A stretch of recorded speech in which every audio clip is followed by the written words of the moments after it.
Bencana bisa hancurkan segalanya dalam sekejap, tapi dari puing-puing itu selalu ada peluang untuk bangkit kembali. Hai semuanya, perkenalkan aku Fitmi.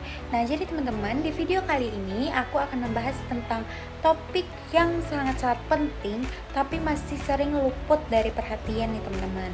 Nah, jadi teman-teman pernah nggak sih melihat suatu berita gitu, berita tentang bencana, tapi nggak lama setelah itu beritanya hilang begitu aja. Nah, padahal ya teman-teman, buat teman-teman ketahui, perjuangan sesungguhnya itu baru dimulai setelah bencana itu terjadi. Nah, jadi itulah yang akan kita kupas di video kali ini tentang rekonstruksi dan rehabilitasi pasca bencana. Yuk simak bareng-bareng. Baik, jadi di sini aku akan menjelaskan lebih lanjut terkait materi rehabilitasi dan rekonstruksi pasca bencana. Apa itu rehabilitasi pasca bencana? Nah, rehabilitasi pasca bencana adalah proses pemulihan kondisi sosial, ekonomi, dan pelayanan dasar masyarakat yang terdampak bencana dengan tujuan mengembalikan fungsi kehidupan secara bertahap menuju situasi normal. Rehabilitasi dilakukan setelah fase tanggap darurat dan sebelum tahap rekonstruksi. Fokus utamanya adalah memulihkan fungsi-fungsi vital masyarakat agar mereka bisa kembali beraktivitas secara layak.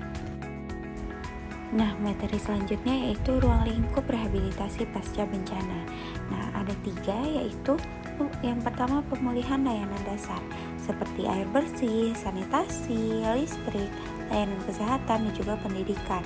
Yang kedua, perbaikan sarana umum sementara seperti tempat tinggal darurat dan fasilitas publik yang rusak ringan. Yang ketiga, pemulihan kegiatan ekonomi masyarakat, misalnya dengan bantuan modal usaha atau alat produksi bagi UMKM dan petani. Nah, yang selanjutnya, apa itu rekonstruksi pasca bencana?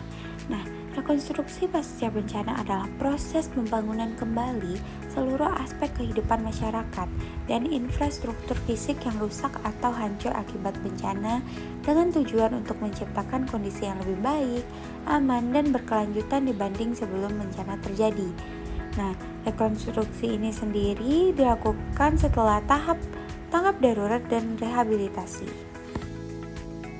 Rekonstruksi pasca bencana ini biasanya mencakup yang pertama pembangunan kembali perumahan, fasilitas umum, dan infrastruktur seperti jalan, jembatan, sekolah, rumah sakit, dan lain-lain. Yang kedua, pemulihan sistem sosial dan ekonomi, termasuk penciptaan lapangan kerja dan dukungan usaha kecil. Yang ketiga, penguatan kelembagaan dan perencanaan tata ruang yang lebih tangguh terhadap risiko bencana.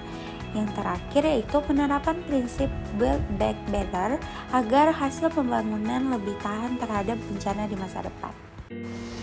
Jadi bisa kita simpulkan bahwa rehabilitasi itu untuk memulihkan dan rekonstruksi itu untuk membangun kembali dengan lebih baik. Dua-duanya sama penting biar masyarakat bisa bangkit, bukan cuma secara fisik tapi juga secara sosial dan mental. Nah, jadi sekarang kita tahu ya, bencana itu bukan akhir dari segalanya. Justru, di balik kehancuran itu ada momen buat bangkit dan membangun ulang dengan lebih baik. Karena rekonstruksi dan rehabilitasi itu bukan cuma soal bangunan, tapi juga tentang harapan dan masa depan. Jadi, sekian video aku kali ini. Semoga ilmu yang aku sampaikan itu bisa bermanfaat. See you!